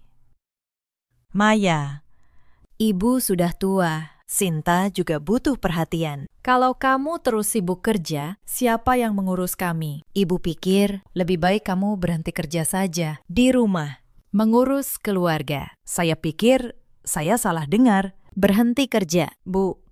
Iya, suamimu kan laki-laki. Biar dia yang cari nafkah. Perempuan itu tempatnya di rumah. Saya hampir tertawa. Kalau saja situasinya tidak begitu menyedihkan. Suami saya tidak bekerja selama bertahun-tahun. Saya yang membayar listrik, air, makanan, cicilan, dan setiap rupiah di rumah ini. Dan sekarang mereka meminta saya berhenti dari satu-satunya hal yang menopang mereka semua. Maaf, Bu, pekerjaan saya tidak bisa ditinggalkan. Dan kalau saya berhenti, dari mana biaya hidup kita? Wajah Bu Rati langsung berubah keras. Oh, jadi kamu sombong dengan gajimu. Kamu pikir ibu tidak tahu kamu menghina keluarga ini? Bagas, lihat istrimu. Begini cara dia menghormati ibumu. Bagas keluar dari kamar dengan rambut berantakan. Bukannya membela saya, ia justru menatap saya dengan tatapan kecewa. Maya, kenapa sih kamu bikin ibu nangis pagi-pagi? Sudah, turuti saja kemauan ibu. Saya berdiri. Saya ambil tas saya. Saya tidak menjawab. Saya hanya berjalan keluar pintu dengan jantung yang berdebar oleh sesuatu yang baru. Bukan kesedihan, melainkan kemarahan yang dingin dan tenang. Di dalam mobil, saya tidak langsung menyalakan mesin. Saya duduk diam, menatap setir. Selama 3 tahun saya bertahan, karena saya pikir diam adalah kebaikan. Saya pikir mengalah akan membuat mereka berubah. Saya keliru. Diam, saya justru mereka anggap sebagai izin. Hari itu, di kantor, saya tidak bisa berkonsentrasi. Bukan karena rapat, tetapi karena saya sedang menghitung. Menghitung berapa banyak yang sudah saya korbankan dan berapa sedikit yang saya terima. Sepulang kerja, saya mendengar sesuatu yang membuat darah saya membeku. Saya baru saja masuk lewat pintu samping dapur, tanpa suara. Dari ruang tamu, saya mendengar Bu Rati dan Sinta berbicara dengan Bagas. Mereka tidak tahu saya sudah pulang. Bagas, rumah ini kan atas nama kamu juga sebagai suami, kan? Suara Sinta terdengar berbisik, penuh perhitungan. Bukan? Sin, rumah ini punya Maya. Dibeli sebelum kami menikah. Aduh, bodoh kamu, sahut Bu Rati. Ya kamu bujuk dia. Suruh balik nama jadi nama kalian berdua. Kalau sudah, nama bersama. Separuh jadi hakmu. Nanti kalau ada apa-apa, Sinta juga kebagian. Kasihan adikmu, belum punya rumah. Tapi gimana caranya? Bu, gampang. Bilang itu bukti cinta. Perempuan kalau sudah cinta, disuruh apa saja mau. Kalau dia tidak mau, berarti dia tidak sayang kamu. Tekan terus dari situ. Saya berdiri di balik dinding dapur. Tangan saya gemetar memegang gagang pintu. Bukan karena takut, tetapi karena akhirnya saya melihat wajah asli mereka tanpa topeng. Mereka tidak hanya ingin tenaga saya dan uang saya. Mereka mengincar satu-satunya hal yang benar-benar milik saya. Rumah yang saya bangun dengan keringat sendiri. Malam itu, saya tidak tidur. Saya membuka laptop di kamar. Dan untuk pertama kalinya dalam 3 tahun, saya tidak menangis. Saya menyusun rencana. Saya akuntan dari hidup saya sendiri. Saya tahu setiap angka. Saya tahu setiap rekening. Dan saya tahu bahwa selama ini, seluruh aliran uang di rumah ini bergantung pada satu sumber, saya. Keesokan harinya, saya mulai bergerak. Diam-diam, perlahan. Satu langkah demi satu langkah. Pertama, saya menghubungi perusahaan saya. Kebetulan, ada proyek ekspansi besar di kantor cabang luar negeri yang membutuhkan seorang direktur untuk memimpin selama beberapa minggu. Atasan saya sudah lama menawarkannya, dan selalu saya tolak. Karena urusan rumah, kali ini saya menerimanya dengan senang hati. Kedua, saya pergi ke bank. Saya menutup kartu kredit tambahan yang dipegang Bagas. Bukan memblokir sementara. Saya menutupnya permanen. Saya juga memindahkan seluruh tabungan dari rekening bersama ke rekening pribadi yang hanya saya yang tahu.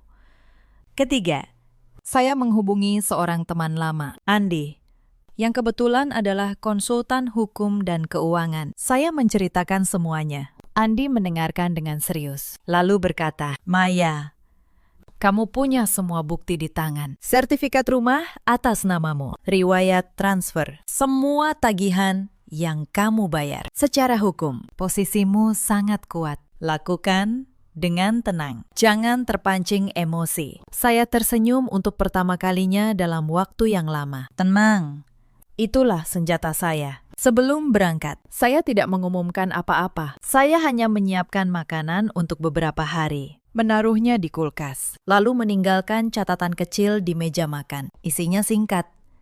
Saya ada perjalanan dinas, urus rumah sendiri sementara saya pergi. Lalu saya menarik koper saya keluar dari rumah Kebayoran Baru. Dan untuk pertama kalinya dalam 3 tahun, saya merasa bisa bernapas. Malam sebelum keberangkatan, saya berdiri sebentar di ruang tengah yang gelap. Saya menatap setiap sudut rumah yang dulu saya bangun dengan cinta. Dinding tempat saya menggantung foto pernikahan. Dapur tempat saya memasak ribuan kali untuk orang yang tidak pernah berterima kasih. Sofa tempat suami saya tidur sementara saya membereskan rumah. Saya tidak menangis. Saya hanya berbisik pelan pada diri sendiri. Sudah cukup.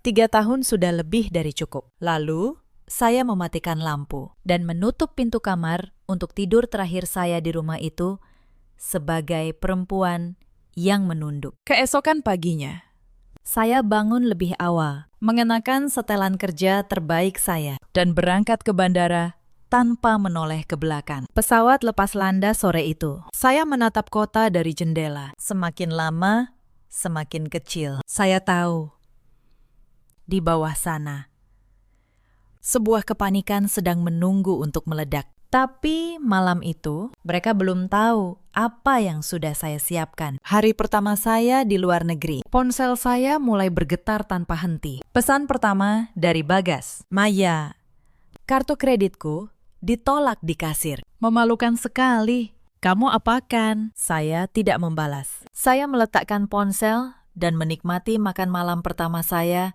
dalam waktu yang sangat lama, yang tidak harus saya masak sendiri. Pesan kedua, 1 jam kemudian, "Maya, ibu mau ke salon." Kartunya tidak bisa. "Kamu kenapa sih?" Cepat balas.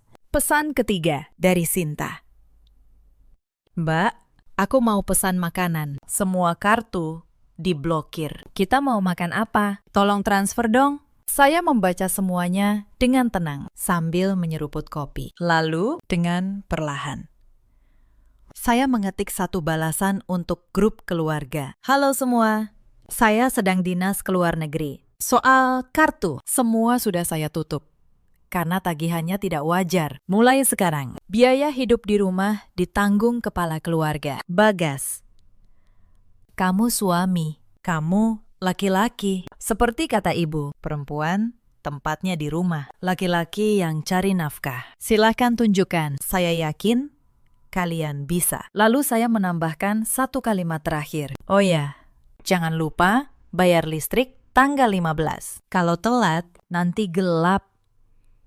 Salam sayang, Maya." Setelah mengirim pesan itu, saya memblokir nomor ereker semua selama 24 jam penuh. Saya ingin mereka merasakan, untuk pertama kalinya, bagaimana rasanya hidup tanpa saya yang menyalakan lampunya. Malam itu, saya tidur lelap. Tidur paling nyenyak dalam 3 tahun terakhir. Hari-hari berikutnya di luar negeri menjadi titik balik dalam hidup saya. Di siang hari, saya memimpin rapat strategi dengan para eksekutif dari berbagai negara. Mereka mendengarkan setiap kata saya. Mereka menghormati keputusan saya. Di sana, saya kembali menjadi Maya Anjani yang sesungguhnya. Bukan pembantu, bukan mesin uang, tetapi seorang pemimpin. Di malam hari, saya berjalan-jalan menyusuri kota yang asing, menikmati makanan yang tidak harus saya masak, dan tidur tanpa harus memikirkan sarapan untuk 3 orang malas keesokan paginya. Saya merasa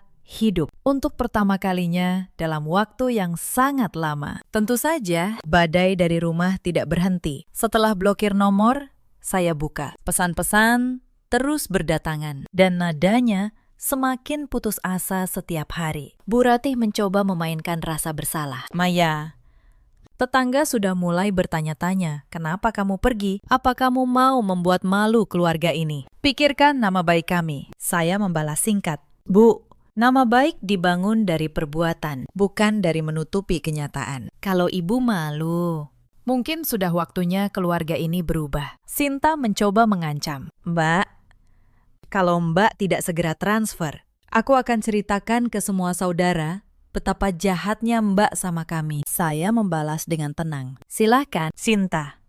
Ceritakan juga bagian di mana kamu menggadaikan jam mendiang ayahku untuk membeli skincare.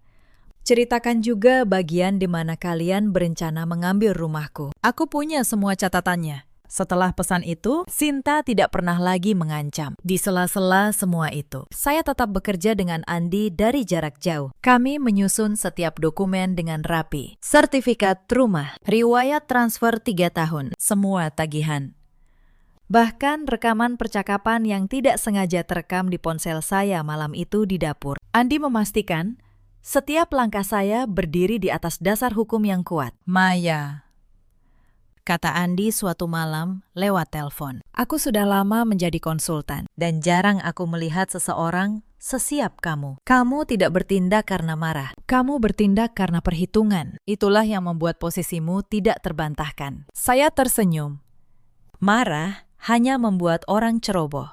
Tetapi ketenangan ditambah bukti yang lengkap adalah senjata yang tidak bisa dilawan. Saya tahu ketika saya kembali nanti, saya tidak akan kembali sebagai perempuan yang dulu menunduk. Saya akan kembali sebagai seseorang yang memegang seluruh kendali. Dan malam itu, jauh dari rumah, saya akhirnya merasa siap. Ketika saya membuka blokir keesokan harinya, ponsel saya nyaris meledak. Puluhan pesan, belasan panggilan tak terjawab. Nada mereka sudah berubah total. Bagas, yang kemarin angkuh, kini memohon.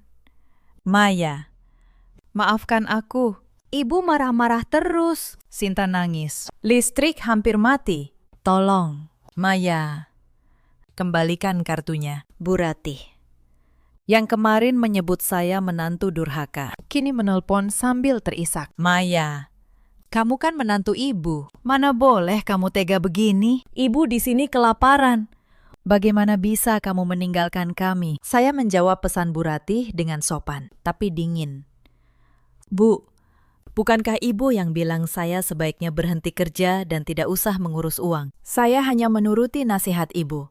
Sekarang Bagas yang kepala keluarga. Tolong percaya pada kemampuan anak ibu sendiri. Lalu datang pesan dari Sinta yang membuat saya hampir tertawa. Mbak, kulkas kosong. Aku tidak bisa masak.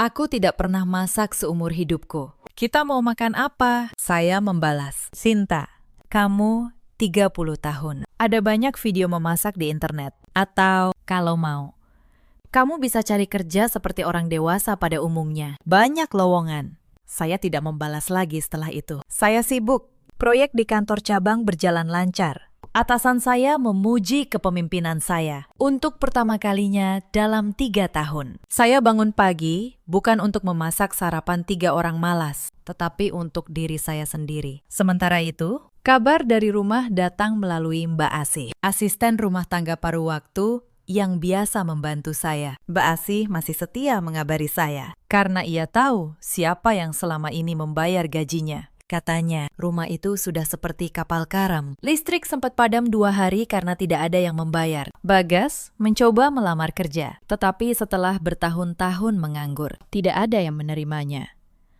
Sinta akhirnya terpaksa bekerja paruh waktu di sebuah kafe dan menangis setiap pulang karena tidak terbiasa bekerja keras. Mbak Asih juga bercerita hal-hal lain karena tidak ada uang. Mereka mulai menjual barang-barang di rumah. Televisi besar di ruang tengah lenyap. Kemudian mesin cuci. Bu Ratih, yang dulu gemar belanja parsel mahal, kini berkeliling ke tetangga meminjam uang dengan berbagai alasan, sampai tidak ada lagi yang mau meminjamkan. Nama keluarga itu, yang dulu mereka jaga dengan gengsi, kini menjadi bahan bisik-bisik di seluruh kompleks. Yang paling parah, kata Mbak Asih, adalah pertengkaran di antara mereka sendiri, tanpa saya sebagai sasaran. Bersama, mereka mulai saling menyalahkan. Bu Rati menyalahkan Bagas karena tidak bisa menahan saya. Bagas menyalahkan Sinta karena boros. Sinta menyalahkan ibunya karena terlalu banyak menuntut. Rumah yang dulu mereka kira akan abadi dengan saya sebagai penopangnya, kini runtuh dari dalam. Suatu hari, Bagas menelpon, dan kali ini saya mengangkatnya. Suaranya sudah berbeda. Tidak ada lagi nada angkuh. Yang ada hanya keputusasaan. Maya, aku tidak tahu harus bagaimana lagi. Ibu sakit-sakitan. Sinta marah terus. Dan aku tidak punya uang sepeser pun. Aku baru sadar, selama ini kamu yang menanggung semuanya. Aku terlalu bodoh untuk melihatnya. Saya mendengarkan dalam diam. Bukan karena saya tersentuh, tetapi karena saya ingin ia menyelesaikan kalimatnya. Aku salah. Maya, aku membiarkan ibu memperlakukanmu dengan buruk. Aku menyuruhmu mengalah terus. Aku tidak pernah berdiri di sisimu. Maafkan aku, Bagas, kata saya pelan. Maaf, itu mahal harganya. Dan kamu mengucapkannya hanya setelah kamu kehilangan semua yang aku berikan. Itu bukan penyesalan. Itu hanya kepanikan. Ia terdiam lama di ujung telepon. Lalu saya menutup panggilan itu dengan tenang. Dan Bu Rati. Bu Rati mulai memainkan kartu andalannya. Sakit-sakitan. Suatu hari, Mbak Asih mengirim pesan panik. Bu Maya, Ibu Rati katanya sakit jantung. Dibawa ke rumah sakit.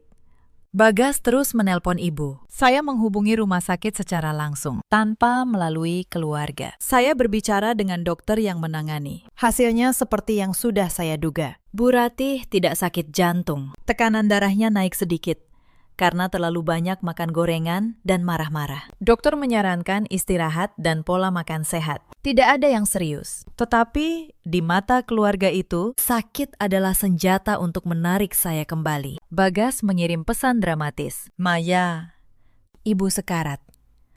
Kalau kamu tidak pulang, kamu akan menyesal seumur hidup. Ibu memanggil namamu terus. Saya tahu itu bohong.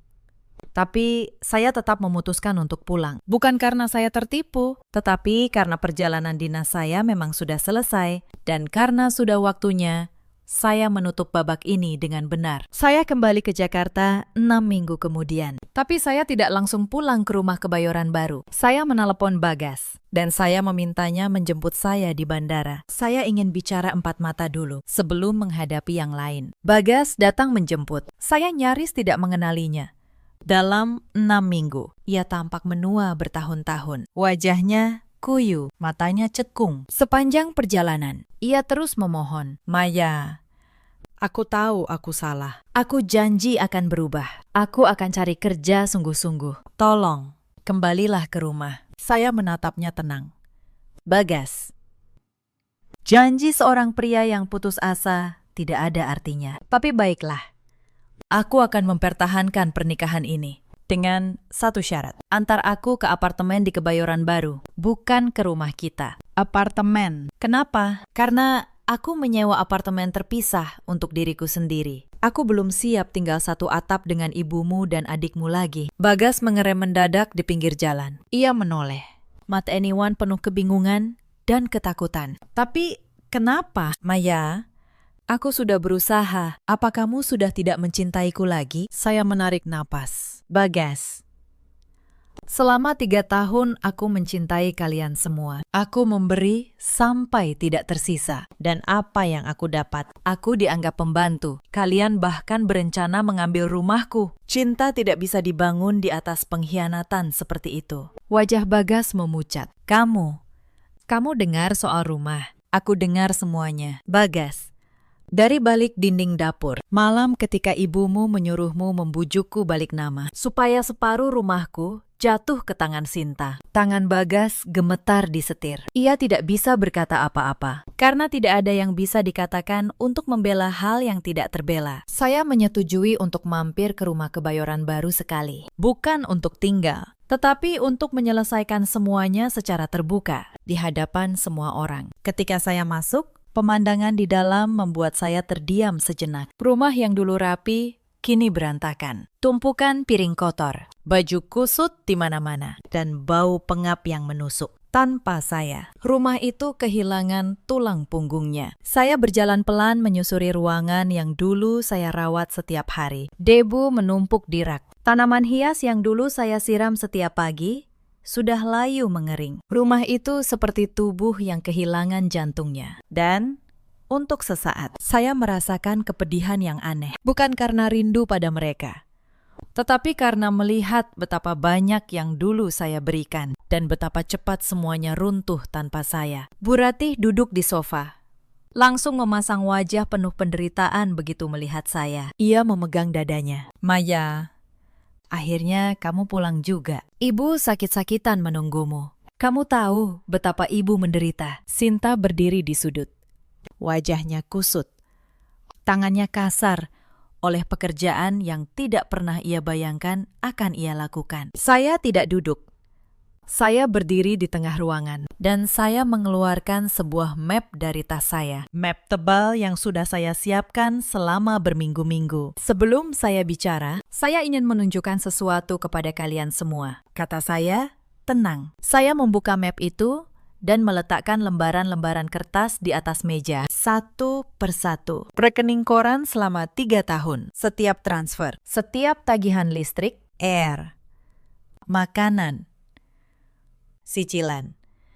Setiap rupiah yang keluar dari kantong saya untuk menghidupi mereka. Ini, kata saya sambil menunjuk angka di kertas. Selama 3 tahun. Saya mengeluarkan lebih dari 800 juta rupiah untuk keluarga ini. Untuk makanan, perawatan, belanja, dan kebutuhan kalian. Bukan untuk diri saya sendiri. Ruangan itu hening. Bu Ratih membuka mulut, tapi tidak ada suara keluar.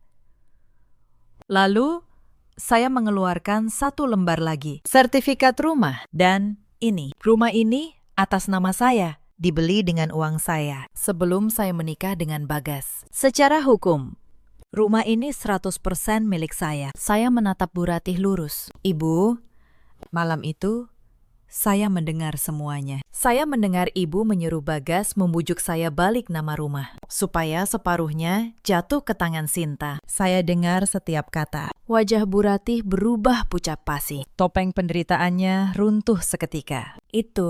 Itu hanya obrolan biasa. Kamu salah dengar. Saya akuntan, Bu. Saya tidak pernah salah dengar soal angka. Dan saya tidak pernah salah dengar soal niat. Sinta tiba-tiba berteriak. Suaranya melengking. Mbak jahat. Gara-gara Mbak, aku harus kerja di kafe seperti pembantu. Tangan aku rusak. Hidup aku hancur. Saya menoleh padanya dengan tenang. Sinta, bekerja itu bukan hukuman. Itu yang dilakukan orang dewasa selama 3 tahun. Aku bekerja dari pagi sampai malam, lalu pulang dan melayani kalian. Tidak ada yang menyebutku pembantu. Tapi sekarang, setelah 6 minggu bekerja, kamu sudah menangis. Sekarang kamu tahu bagaimana rasanya? Sinta terdiam, wajahnya merah. Tapi tidak bisa membantah. Bu Ratih mencoba bangkit dari sofa. Suaranya kembali meninggi. Kamu jangan menuduh sembarangan. Maya, mana buktinya kami mau mengambil rumahmu? Itu cuma karanganmu untuk mencari alasan menceraikan anakku. Saya menatapnya tanpa berkedip. Lalu, saya mengeluarkan ponsel saya dan menekan tombol putar. Dari ponsel, terdengar suara yang jelas. Suara Bu Ratih sendiri. Ya kamu bujuk dia. Suruh balik nama jadi nama kalian berdua. Kalau sudah, nama bersama. Separuh jadi hakmu. Nanti kalau ada apa-apa, Sinta juga kebagian. Lalu, suara Sinta. Tapi gimana caranya? Bu.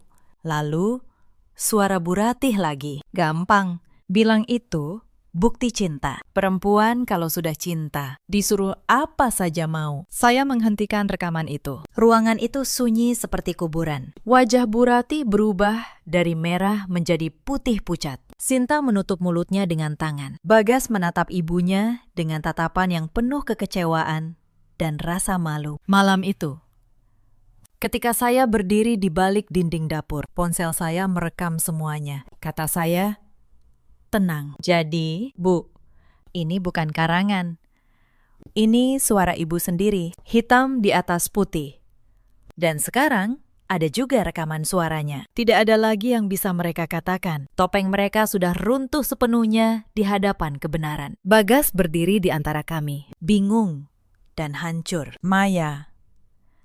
Jadi, bagaimana dengan kita? Pernikahan kita?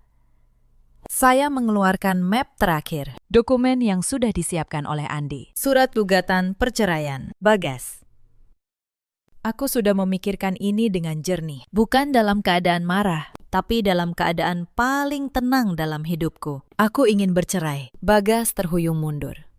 Maya, jangan. Aku akan berubah. Beri aku kesempatan. Aku sudah memberimu kesempatan selama 5 tahun. Bagas, aku memberimu rumah, makanan, uang, dan kesetiaan. Dan kamu memberiku ibumu yang menganggapku pembantu, adikmu yang menguras tabunganku, dan rencana untuk mengambil rumahku. Kesempatan sudah habis. Saya menaruh pena di atas surat itu. Tanda tangani. Aku tidak akan menuntut apapun darimu, karena memang kamu tidak punya apa-apa. Aku hanya minta satu hal. Kosongkan rumah ini dalam 30 hari. Bawa ibumu dan adikmu. Karena mulai hari ini, rumah ini akan saya jual. Bu Ratih menjerit. Kamu mau mengusir kami ke jalan. Dasar menantu durhaka. Tidak punya hati. Saya menatapnya untuk terakhir kalinya. Bu, selama 3 tahun, saya yang punya hati. Saya menampung ibu yang katanya kesepian. Saya memberi makan Sinta yang katanya sedang susah. Saya membiayai anak ibu yang tidak mau bekerja. Hati saya sudah saya berikan semuanya. Dan kalian menginjaknya. Sekarang, giliran saya menggunakan kepala saya, bukan hati saya. Saya berbalik dan berjalan menuju pintu. Di belakang saya, terdengar isakan. Ceritane. Dan suara Bagas yang memanggil nama saya berulang kali. Tapi saya tidak menoleh. Untuk pertama kalinya, saya berjalan keluar dari rumah itu dengan kepala tegak, bukan dengan punggung yang membungkuk oleh beban. Hitam di atas putih, semua bukti ada di tangan saya. Mereka tidak punya apa-apa untuk dilawankan. Tentu saja, mereka tidak menyerah semudah itu. 30 hari yang saya berikan berlalu, dan rumah itu masih belum kosong. Mbak Asi mengabari saya bahwa Bu Ratih bersumpah tidak akan pernah pergi. Katanya, ia akan mati di rumah itu sebelum diusir oleh seorang menantu. Saya tidak terkejut. Saya sudah memperhitungkan ini. Maka saya tidak datang sendiri. Saya datang dengan Andi dan dengan dokumen hukum yang lengkap. Andi menjelaskan dengan sopan tapi tegas. Rumah itu sah milik saya. Mereka tinggal di sana tanpa hak hukum apapun setelah perceraian. Jika mereka menolak pergi, prosesnya bisa dilanjutkan secara hukum. Dan itu akan jauh lebih memalukan bagi mereka. Bagas, yang sudah lelah berperang melawan kenyataan, akhirnya menunduk. Bu, sudah. Kita pergi. Maya benar. Ini memang rumahnya. Bu Ratih menatap putranya dengan tatapan tidak percaya. Kamu membela dia. Kamu membela perempuan itu di atas ibumu sendiri. Aku tidak membela siapa-siapa. Bu, jawab Bagas pelan. Suaranya hampir tidak terdengar. Aku hanya sudah lelah. Lelah dengan semua kebohongan ini. Maya tidak salah. Kita yang salah. Itu mungkin satu-satunya kalimat jujur yang pernah Bagas ucapkan selama bertahun-tahun. Mereka pindah seminggu kemudian ke sebuah rumah kontrakan kecil di pinggiran kota, jauh dari Kebayoran Baru. Bagas, Bu Ratih, dan Sinta bertiga.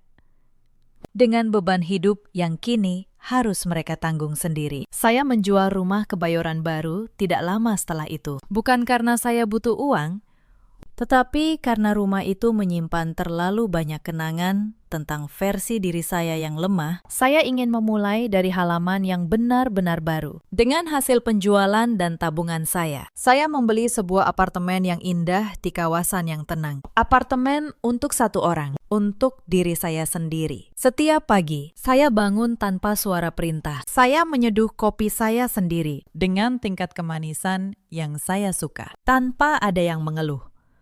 Karir saya melesat. Setelah proyek ekspansi yang sukses, saya dipromosikan menjadi direktur regional. Penghasilan saya berlipat ganda dan, yang lebih penting, ketenangan batin membuat saya tampak lebih muda dan lebih hidup dari sebelumnya. Orang-orang di kantor sering bertanya, apa rahasia saya? Saya hanya tersenyum. Rahasianya sederhana. Saya berhenti memberi tempat di hidup saya untuk orang yang hanya bisa mengambil. Saya mulai mengisi hidup saya dengan hal-hal yang dulu tidak sempat saya nikmati. Saya kembali melukis, hobi yang saya tinggalkan sejak menikah. Saya ikut kelas yoga setiap akhir pekan. Saya bahkan menabung untuk perjalanan keliling dunia yang selalu saya impikan. Setiap pagi, saya bangun dan tersenyum karena hari itu sepenuhnya milik saya. Saya juga belajar satu hal penting selama bertahun-tahun. Saya mengira bahwa menjadi baik berarti selalu mengalah, selalu memberi, selalu menanggung. Tetapi saya keliru. Kebaikan yang sejati harus disertai dengan batas. Tanpa batas, kebaikan hanya menjadi undangan bagi orang lain untuk menginjak kita. Saya tidak lagi merasa bersalah karena memilih diri saya sendiri. Saya tidak lagi mengukur nilai saya dari seberapa banyak yang bisa saya korbankan untuk orang lain. Saya belajar bahwa harga diri adalah satu-satunya hal yang tidak boleh saya gadaikan. Untuk siapapun. Andi, teman lama yang membantu saya melewati badai itu, perlahan menjadi lebih dari sekedar teman. Hubungan kami berkembang pelan-pelan, dengan saling menghormati. Tidak ada tuntutan. Tidak ada beban. Ia tidak pernah meminta saya mengurus ibunya. Tidak pernah meminta saya menanggung hidupnya. Ia adalah pria dewasa yang berdiri di atas kakinya sendiri. Sungguh berbeda dari pernikahan masa lalu saya. Saya tidak terburu-buru. Untuk pertama kalinya, saya menikmati hidup tanpa harus menyelamatkan siapapun kecuali diri saya sendiri. Setahun berlalu. Sejak hari saya berjalan keluar dari rumah itu untuk terakhir kalinya. Sore itu, saya sedang berbelanja di sebuah pusat perbelanjaan bersama Andi. Kami sedang memilih perlengkapan untuk apartemen baru yang lebih besar. Suasana hati saya ringan. Hidup terasa baik. Lalu, dari arah food court, saya mendengar sebuah suara yang sangat saya kenal. Suara melengking yang dulu menghantui setiap pagi saya. Bagas. Kamu ini lambat sekali. Ibu minta teh yang gulanya sedikit. Kenapa kamu bawa yang manis begini? Kamu mau gula darah ibu naik. Saya berhenti melangkah. Saya menoleh ke arah suara itu. Di sebuah bangku food court, duduk Bu Ratih. Ia tampak lebih gemuk. Wajahnya lebih merah dari sebelumnya. Tapi pakaiannya sederhana dan kusut. Di sampingnya, berdiri seorang pria, membungkuk. Dengan kepala tertunduk. Pria itu adalah Bagas. Saya nyaris tidak mengenalinya. Dalam setahun, ia menua belasan tahun. Rambutnya mulai memutih di pelipis. Punggungnya membungkuk. Ia mengenakan kemeja usang dan celana kusut. Menggumamkan pembelaan diri yang lemah sambil membawa nampan teh untuk ibunya. Seperti seorang pelayan. Di mata Bagas, saya melihat sesuatu yang dulu ada di mata saya. Kelelahan yang tidak ada habisnya. Beban seorang yang melayani dan tidak pernah dihargai. Roda telah berputar. Pria yang dulu membiarkan ibunya memperlakukan saya sebagai pembantu, kini menjadi pembantu bagi ibunya sendiri. Tidak ada lagi istri yang menanggung semuanya. Tidak ada lagi rekening tanpa dasar untuk dikuras. Yang tersisa hanya kenyataan. Dan kenyataan tidak pernah berbohong. Bagas mengangkat wajahnya, dan untuk sepersekian detik, matanya bertemu mata saya dari kejauhan. Ia membeku. Saya melihat penyesalan, rasa malu, dan kerinduan bercampur menjadi satu di wajahnya yang letih. Saya tidak merasakan kemenangan. Saya tidak merasakan dendam. Saya hanya merasakan satu hal, kasihan dan kelegaan bahwa saya tidak lagi menjadi bagian dari lingkaran itu. Saya tidak menghampirinya. Saya tidak melambaikan tangan. Saya hanya menatapnya sejenak, lalu berbalik, menggandeng tangan Andi, dan berjalan menjauh. Bagas adalah masa lalu yang sudah saya tutup dengan rapi. Sambil berjalan keluar, Andi bertanya pelan, "Kamu kenal mereka?" Saya tersenyum tipis. "Dulu, sudah lama sekali. Sekarang sudah tidak lagi." Dan itulah jawaban yang paling jujur. Mereka sudah menjadi bab yang tertutup. Sebuah pelajaran yang saya bayar mahal. Tapi pada akhirnya, pelajaran yang menyelamatkan saya. Sahabat, cerita ini mengajarkan satu hal yang sederhana. Kebaikan yang tidak punya batas bukanlah kebaikan. Itu adalah pintu yang kita buka untuk orang-orang yang akan menginjak kita. Jangan pernah membiarkan pengorbananmu dianggap sebagai kewajiban. Dan jangan pernah merasa bersalah ketika kamu akhirnya memilih dirimu sendiri. Di luar sana, ada banyak perempuan seperti saya dulu. Perempuan yang kuat di tempat kerja, dihormati banyak orang. Tapi pulang ke rumah hanya untuk diperlakukan seperti pelayan. Perempuan yang mengira diam dan mengalah akan membeli kedamaian. Padahal yang mereka beli hanyalah penghinaan yang lebih besar. Jika kamu salah satu dari mereka, ketahuilah, harga dirimu tidak pernah bisa ditukar dengan ketenangan palsu. Di luar sana, ada juga banyak suami seperti Bagas. Pria yang menggunakan kata keluarga sebagai tameng untuk menghindari tanggung jawab. Pria yang membiarkan ibunya menyakiti istrinya, lalu menyuruh istrinya mengalah demi kedamaian. Pengorbanan tidak boleh hanya berjalan satu arah. Dan di luar sana, ada pula para ibu mertua seperti Bu Ratih yang melihat menantunya bukan sebagai anak, melainkan sebagai sumber daya untuk diperas. Yang takut kehilangan kendali atas anaknya, sehingga memilih menghancurkan rumah tangganya. Pada akhirnya, ketakutan dan keserakahan mereka